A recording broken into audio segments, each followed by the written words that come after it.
Welcome to the Video Oral Communication Instrument. Your program host is the VOCI author and developer Theodore Higgs, Professor of Spanish at San Diego State University. Hello, I'm Ted Higgs. The Language Acquisition Resource Center at San Diego State University is one of 6 National Language Resource Centers established by the U.S. Department of Education. At SDSU's National Language Resource Center, we have developed a foreign language speaking test called the VOCI. What is the VOCI? VOCI stands for Video Oral Communication Instrument. The VOCI is a foreign language speaking test in videotaped format. The VOCI is called a semi-direct speaking test because it does not involve the direct interaction of an interviewer with the test taker. The VOCI is inspired by the oral proficiency interview that's associated with ACTFL, the American Council on the Teaching of Foreign Languages.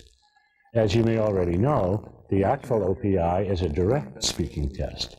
It's administered by a single trained interviewer who interviews a single test taker. How long has it been since you came to the United States? I came to the United States in 1985, so I've been here for about 10 years. The ACTFL OPI is an extremely valuable measure of oral proficiency.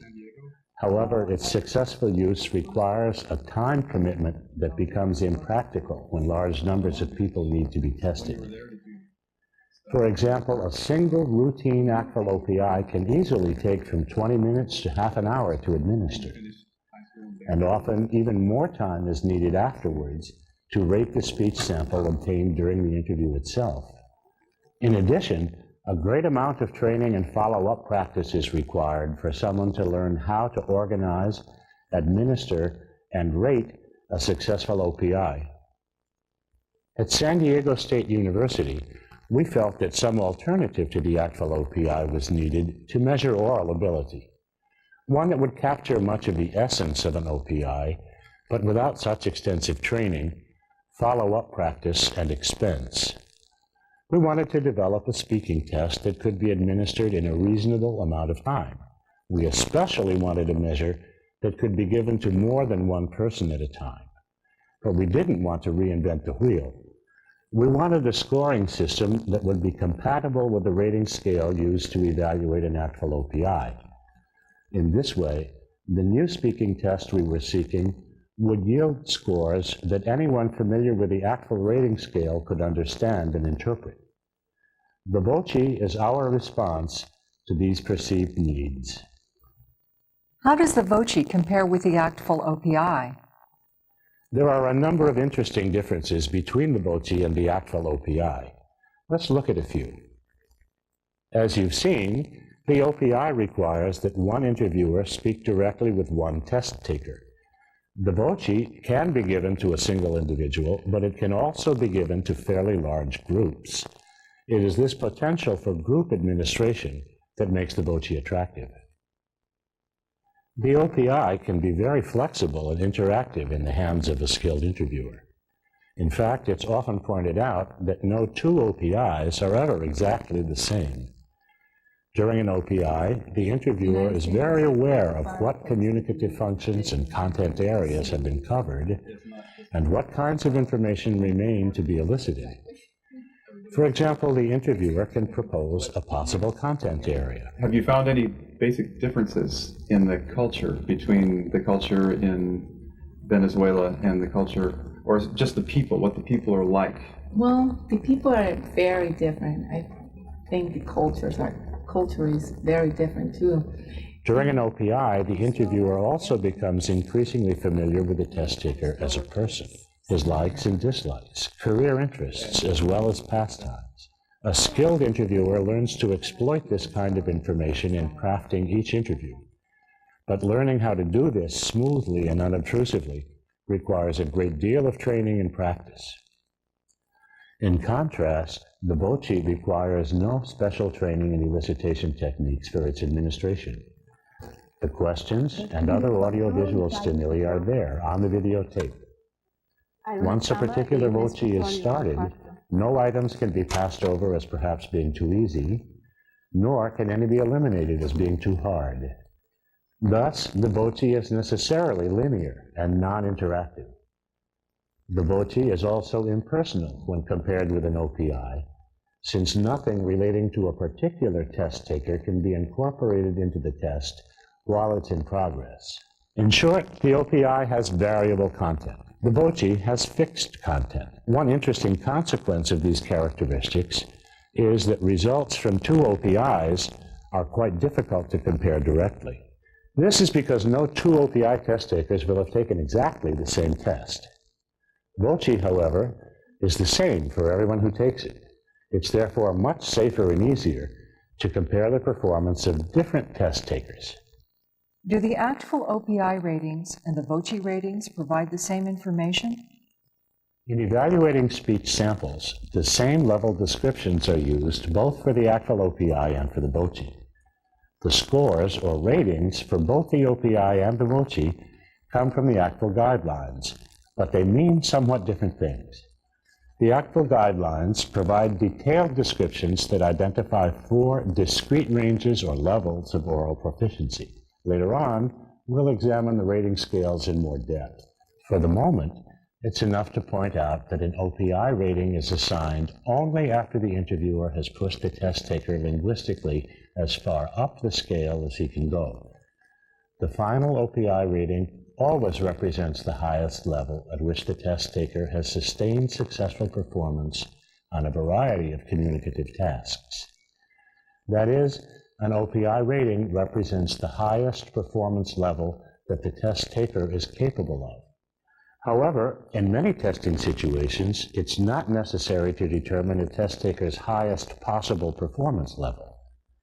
The VOCI, as originally conceived and developed, was designed to measure performance at 3 distinct curricular thresholds: the completion of the 12-unit foreign language requirement, the completion of the Spanish minor, and the completion of the Spanish major. Seen from this perspective, only what we might call a floor of performance is needed.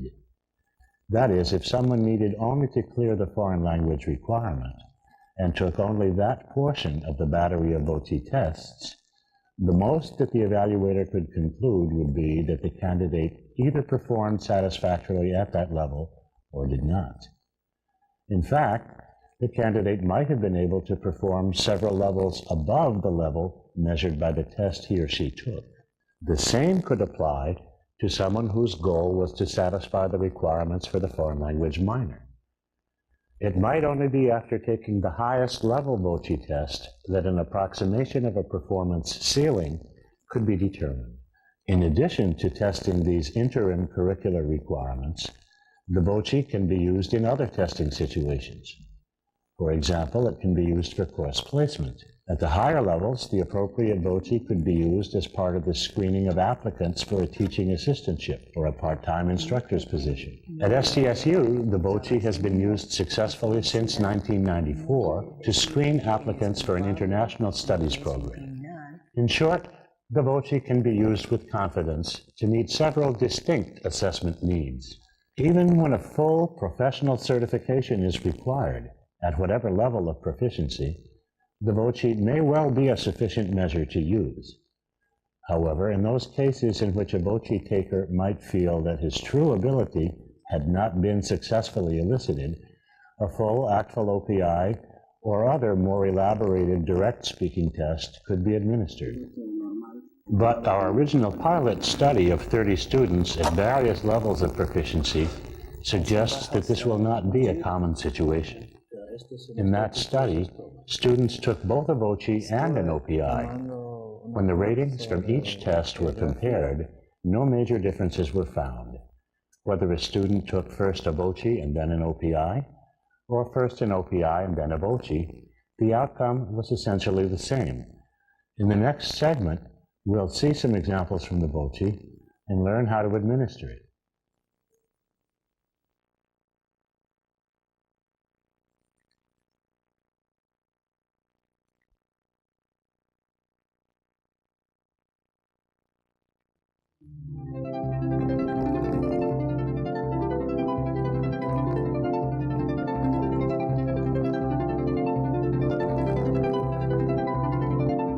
In the first segment, we saw a comparison of the ACTFL oral proficiency interview and the VOCI, and we learned that both tests are rated according to the same criteria.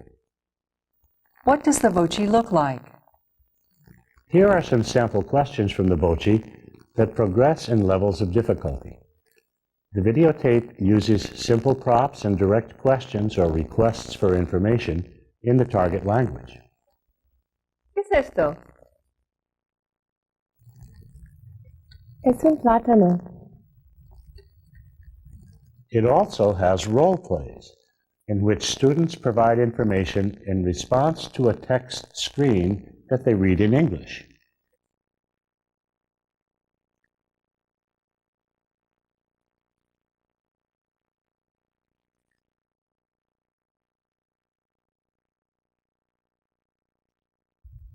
Hola Emilio, habla Lucy. Estoy hablando para invitarte a una fiesta.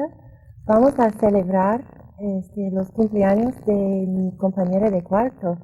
Vamos a empezar a las 8 el sábado y queremos que llevas refrescos como 10 o suficiente para 10 personas. Sí, está bien. Hasta entonces. At the higher levels, there are dialogue completion tasks. These invite the student to become the third participant in a discussion between two native speakers. Esta mañana he leído en el periódico que los legisladores del estado de California piensan aumentarse su propio sueldo más de $20,000 al año. Y francamente me parece que es una vergüenza, un escándalo, porque la economía del estado ahora mismo está peor que nunca. Hay aproximadamente un 10% de desempleo. Muchas empresas están sacando sus instalaciones del estado porque hay impuestos altísimos. Y ahora resulta que estos mismos individuos que han puesto los impuestos tan altos están pensando en aumentarse su propio sueldo, su propio salario, más de un 40%. Bueno, creo que California está en problemas todavía, pero creo que la razón por la cual piensan aumentarse el sueldo es porque quieren gente más capacitada que vaya a trabajar a Sacramento. Se supone que mientras más experiencia tengan en el campo privado y trabajen para el Estado, así mejorará la economía de California. Esto de aumentarse el sueldo es solamente un aliciente para atraer a esta clase de gente capacitada a trabajar en la legislatura. Bueno, yo en teoría estoy de acuerdo que se necesita gente capacitada para trabajar en el sector público, pero tal y como está la economía ahora mismo, me parece una medida totalmente improcedente. Ahora mismo hay presupuestado un déficit de más de $3.000 millones para el próximo año y creo que no es procedente esa medida. ¿Qué ha pasado con la noción de servicio público? Buena pregunta. ¿Y a ti, qué te parece esta idea de que se aumenten el sueldo a los legisladores? Estoy de acuerdo con esa idea de que los legisladores del estado de California no se pueden dar el lujo de un aumento de sueldo a este tiempo. Con la situación económica que tenemos ahora, con tanto desempleo y con una déficit tan alta, sería un crimen darles un aumento tan grande. Y esta idea de un aliciente para atraer a la gente del sector privado tampoco tiene mucha lógica para mí. Como yo opino que esto sería más bien un aliciente, o sería mejor darles un aliciente para un trabajo o después de un trabajo bien hecho, o sea, darles un aumento de sueldo después de que nos escriban un presupuesto razonable o después de que nos balanceen el presupuesto. Pero darles un aumento de sueldo de 40% sería mala idea a este punto. In all cases, the students respond orally by recording their answers on an audio cassette. The VOCI is currently available in 2 videotaped versions. Either one can be administered to individuals or to groups. One version has timed pauses included on the videotape. The pauses predetermine the amount of time available for each oral response. In this modality, a single VCR and monitor are sufficient for individual or group administration. Each test taker will also need his or her own audio cassette recorder. The other version contains the audiovisual stimuli in sequence, but without timed pauses. Each student has his or her own VCR, monitor, and audio cassette recorder. The student stops the video at the end of each stimulus and then records a response on the cassette. This allows the individual student to determine the length of each answer and also facilitates the scoring process by eliminating periods of silence on the audio tape. Who should use the VOCI? Anyone who needs to test the speaking ability of fairly large numbers of people, from class-sized groups to perhaps hundreds or even thousands of students, can use the VOCI. It can be used for admissions or for course placement or grading. Students can use the VOCI to satisfy the foreign language requirements. The higher level VOCI can be used in assessing the oral proficiency of a potential graduate teaching assistant or other instructor. In a word, the VOCI can be used for any purpose that demands a measure of speaking ability. What equipment is needed, and how is the VOCI administered? A set of oral proficiency standards against which to measure performance, the VOCI videotape, a VCR with a monitor, and an audio cassette recorder are all you need. When group testing is desired, the VOCI is best administered in a language laboratory equipped with headphones having an attached microphone. This virtually eliminates any interference with or from others who are taking the test at the same time. Stay tuned. Next, we will be looking at scoring criteria and some techniques for arriving at the final rating.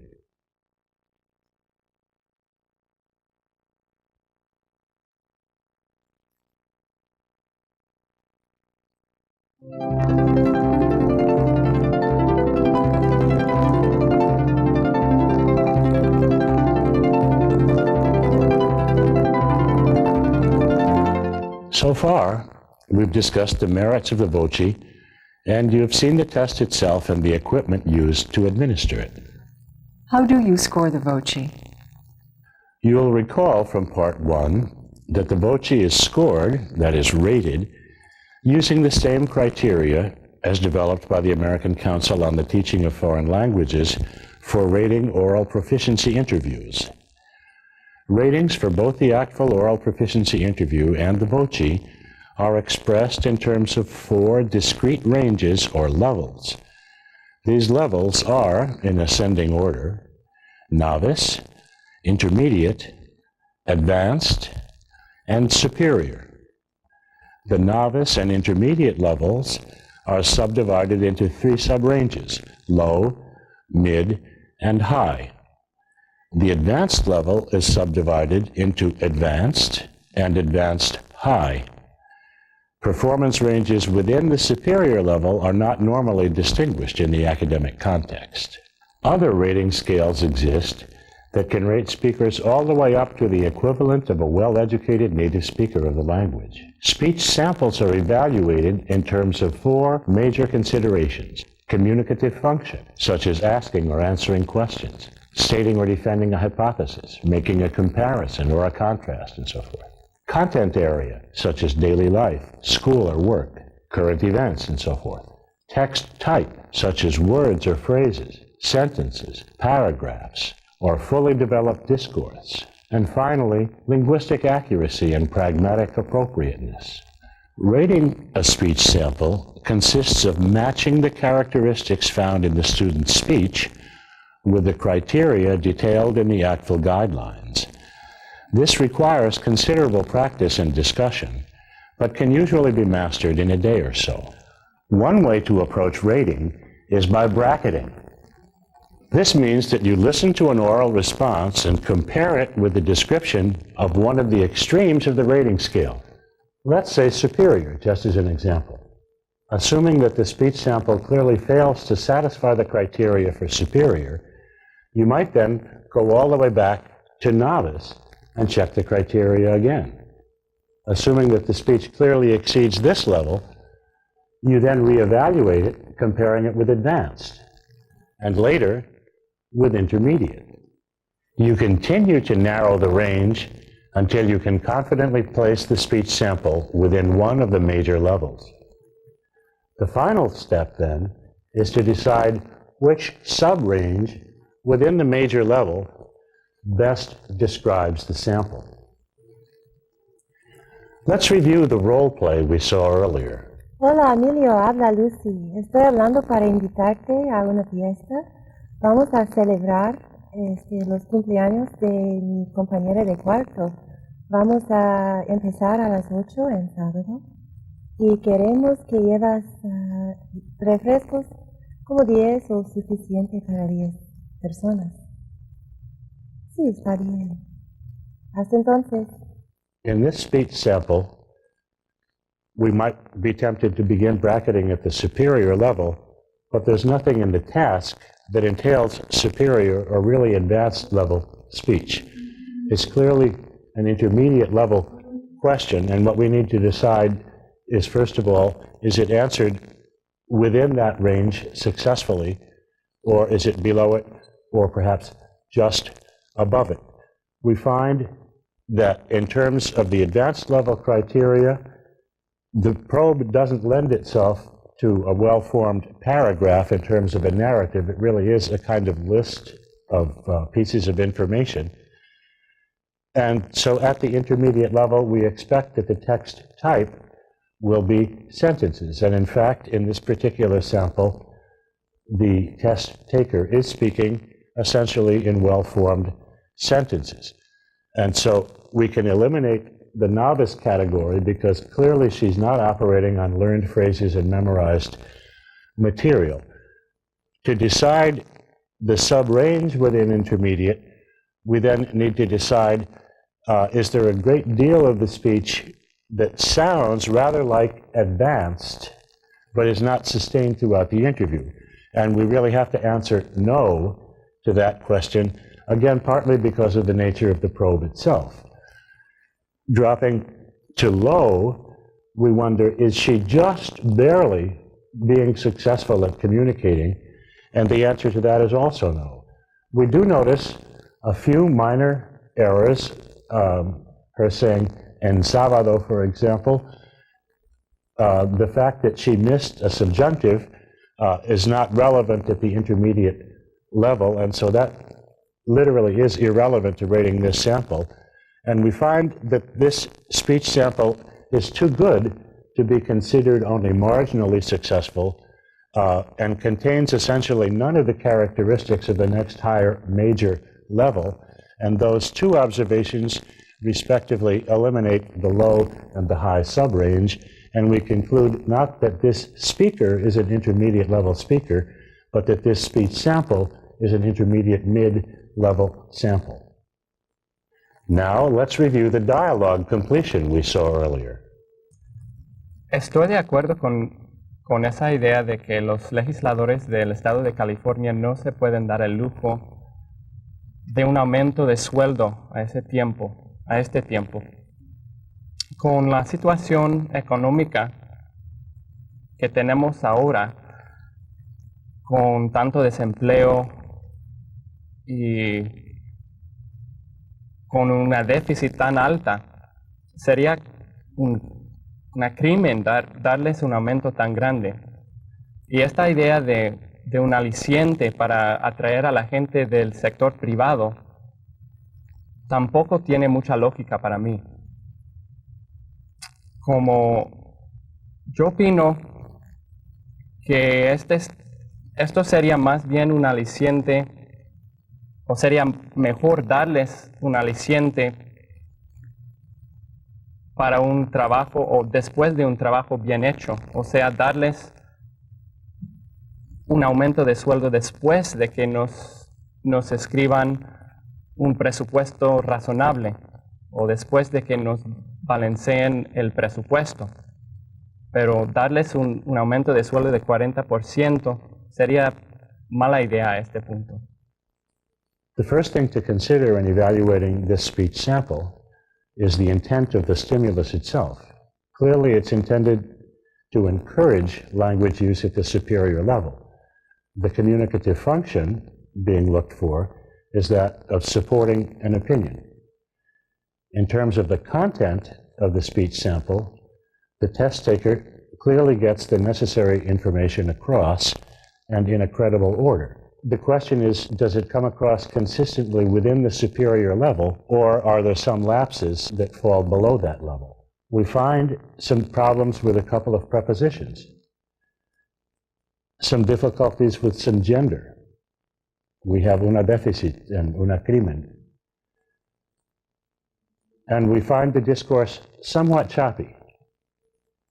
Of course, the candidate is thinking at the same time that he's speaking, and yet we find, as we evaluate the sample in its entirety, that whereas at no time does it ever fall below the advanced level, and much of the time it's within the superior level, there are these patterns that we see, which, if they're typical of the entire speech sample from the VOCI, will represent patterns of weakness within the superior level. And so we conclude that the candidate, the sample here, is too strong to be rated simply advanced, but not consistent enough to be rated superior, and we conclude that this sample is at the advanced high level. It's not always necessary to follow the bracketing procedure. Sometimes the question and the response are so simple that the rating is obvious. ¿Qué es esto? Es un plátano. Most of the VOCI training you receive will involve practice in learning how to rate the speech samples you hear. The overall rating ultimately reflects a holistic interpretation of the entire speech sample found on the student's tape. That is, the global rating does not depend crucially on any single oral response, but rather on the overall pattern of strengths and weaknesses demonstrated throughout the sample. Do you get a complete picture of the student's oral proficiency from the VOCI? Neither the VOCI nor a live, fully interactive oral proficiency interview, nor any other single testing modality can provide an exhaustive characterization of an individual's oral proficiency. For example, if you need to know whether or not someone can handle the give and take of a 4- or 5-way informal conversation, you need a format in which that type of performance is demanded and can be provided realistically. Knowing how to manage a conversation is an important social and linguistic skill. It just can't be measured very well in an OPI or on a VOCI. Similarly, in an OPI or a VOCI format, you cannot assess with complete confidence a speaker's ability to make a formal presentation before a group of colleagues or superiors. Research has suggested that discourse elicited in a live interview is different from discourse that lacks human interaction. In general, the interactive discourse in a live interview tends to be somewhat less formal and more discursive. This is due in part because the interviewer can encourage more extensive commentary. When a test taker is talking into a tape recorder, the discourse tends to be more deliberate and more formal. It tends towards something that actually resembles a written rather than a purely oral style or register. It's not that either discourse style is more or less valid, useful, or interesting than the other. It's simply that any testing modality has inherent strengths and weaknesses. The important thing is to be aware of them, to maximize the strengths, minimize the weaknesses, and not ask that any test provide you with information that is better gathered in a different way. Can the VOCI be expanded or adapted? Once you become familiar with the descriptions of the levels that are used to rate the speech samples, you'll be able to design parallel items for virtually any language. During the VOCI training, you may want to use the workbook that accompanies this tape. That will further facilitate the process of expanding the VOCI. As more and more work is completed and shared in this area, it will be possible to design multiple forms of the VOCI thereby addressing questions of test security and prior knowledge of test items. Further down the line, adopting a computer adaptive CD-ROM format will make it possible to have spontaneously generated alternate forms of the test with a single piece of software. The current VOCI represents a rather generic approach to measuring foreign language oral proficiency. If you need an oral test for a special purposes program, the content of the VOCI can be adjusted accordingly.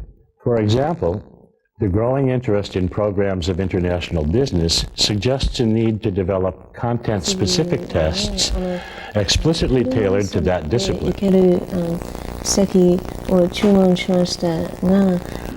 Foreign language testing in a law enforcement or social services program would need to focus not only on particular content areas, but also on particular subsets of communicative functions. Once the principles of VOCI test design are clear, the possibilities are almost limitless. Your participation in VOCI training is very important to all of us at the Language Acquisition Resource Center at San Diego State University. We encourage your active feedback and commentary. We're interested in gathering as many additional test items as we can. We are also anxious to learn about what ways you have found for using the VOCI in your own program. Thanks for your interest, and please, at any time, feel free to share with us any comments, suggestions, or other recommendations. We look forward to hearing from you. For further information on the VOCI, please write to the Language Acquisition Resource Center, San Diego State University, San Diego, California, 92182-7703, or call 619-594-6177. You may also fax your request for information to 619-594-5293.